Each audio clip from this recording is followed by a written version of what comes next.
Hi everyone.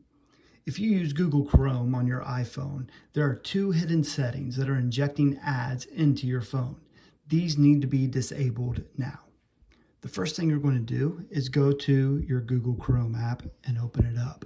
Down here on the bottom, you'll see the three dots. Go ahead and click on that, and we're going to scroll over until we hit Settings. Once your Settings app comes up, we're just going to scroll down to the bottom till we see Content Settings. Go ahead and click on that.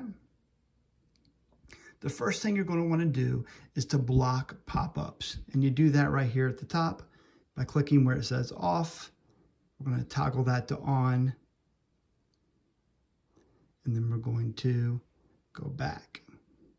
Hit that check. And now that is saved. Next, you're going to go to your settings. Open that up and scroll down until you see privacy and security. We'll open that up. And from there, we're going to scroll all the way down to the bottom until you see Apple advertising. Go ahead and click on that. Here you see personalized ads. If that is green, that means it's on and it's tracking everything that you do on your phone and it's sending ads your way. You're just going to toggle that to off and that tracking will stop. Now that you've disabled these two hidden settings, you will see a lot less advertising on your phone and you will strengthen the privacy and security on your phone. I hope you found this video helpful. If it was, give it a thumbs up.